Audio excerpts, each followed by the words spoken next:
Pigeon-whole principle.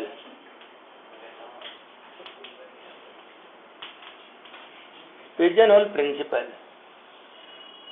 सच में है तो बहुत सिंपल प्रिंसिपल, और सीखने के बाद तुमको भी समझेगा कि हकीकत में यह सेमेस्टर 3 कंप्यूटर इंजीनियर्स को, इतने मैच्योर्ड स्टूडेंट्स को इतना सिंपल लॉजिक क्यों सिखाया जाता है। अरे राइट है, अरे लॉजिक ही तो है। पिजन-होल प्रिंसिपल है क्या sir? If an pigeons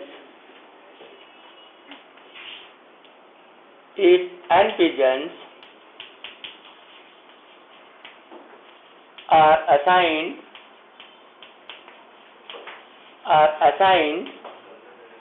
to m pigeonholes,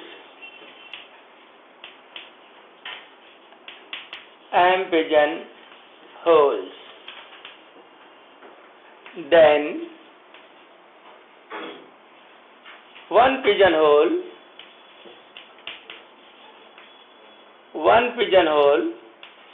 must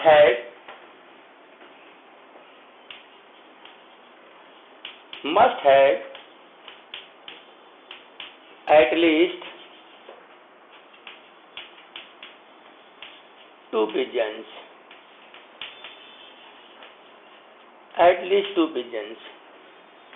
मैं तुम्हें बात समझाऊं, सच में एकदम बिल्कुल हंसने जैसा ही है। अगर तुम्हारे पास सपोज दैट 5 कबूतर हैं, 5 पिजन्स हैं, राइट है, मैंने लिया था ये pigeon number 1, 2, 3, 4 and pigeon number 5, correct है। एंड यू हैव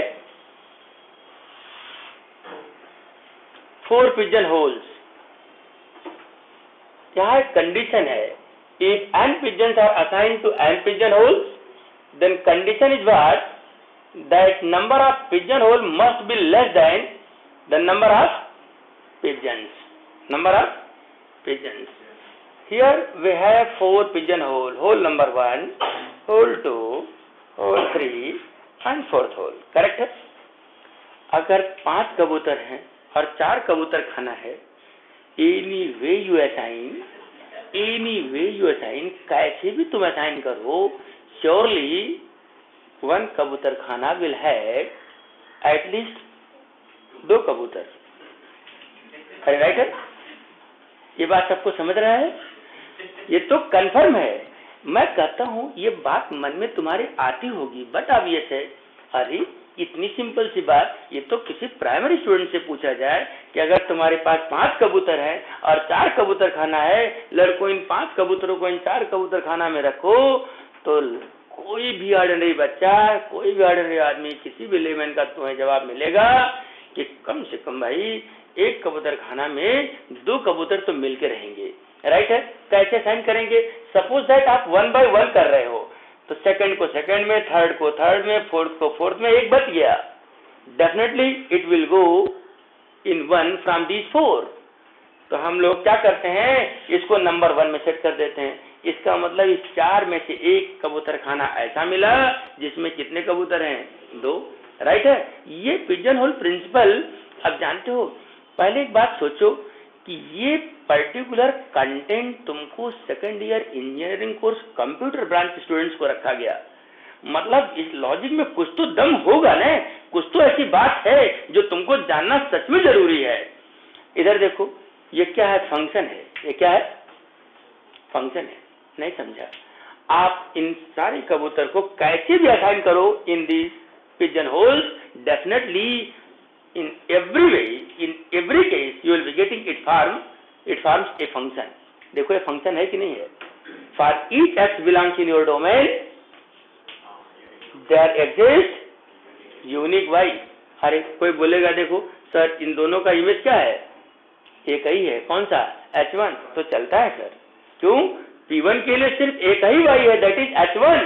p5 के लिए एक ही y है, that is h1। No doubt it is the y for both, it's okay, no problem. लेकिन हर किसी एक्स के लिए हमारे पास क्या होना चाहिए? यूनिक वाई होना चाहिए। पहले प्रिंसिपल की बात समझो, नाम इसका पिजन ही क्यों रखा गया? राइट है। मतलब ये जीते जागते जानवर का ही एग्जाम्पल इसलिए रखा गया कि ये क्लियरली लोगों को समझ में आए। अब इधर देखो, ऐसा तो कोई नहीं करेगा कि मुंडी इधर टांगे इधर, राइट है, ऐसा तो कोई नहीं कर सकता, क्योंकि ये पिजन है, और अगर पिजन है तो आप इसको पार्ट वाइज नहीं कर सकते, राइट है। इससे इस बात का पता लगता है कि चीज आप असाइन करते समय, जैसे एग्जाम्पल देखो, अगर मैं यहाँ 1 2 3 लिखता तो आप 1 को बोलते 1 का इमेज ए एंड 1 का इमेज बी, ऐसा यहाँ पर बोल पाएंगे नहीं। एक पिजन को सिर्फ एक ही पिजन होल में रख पाएंगे। ऐसा हो सकता है, we can assign all the pigeons in 1 pigeon hole, but 1 can not be assign in more than 1 pigeon hole. That's why it is the part of function. ये क्या है? फंक्शन है। इसीलिए पहले फंक्शन सीखते हो और उसी चैप्टर में तुम क्या सीखते हो? पिजन होल प्रिंसिपल, राइट है। अब ये लॉजिक इतना इजी होने का फायदा क्या मिलता है? फायदा ये मिलता है, जैसे किसी ने तुमसे एक सवाल कर दिया कि भाई from 1 class 13 students are selected, कितना? 13 students are selected from a class, prove that at least 2 of them must have born in the same month. In the same month. तो ये तो एकदम क्लियर है। अब कितने लोगों से सवाल करोगे तो बोलेंगे भाई जन्म कुंडली लाओ, मेरे को क्या मालूम है। लेकिन क्या तुम कंप्यूटर इंजीनियर्स भी यही जवाब दोगे? नहीं।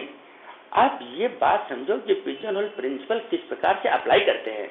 सामने वाले को ये बात समझा सकते हो, अरे भाई 5 कबूतर हैं और 4 कबूतर खाना है।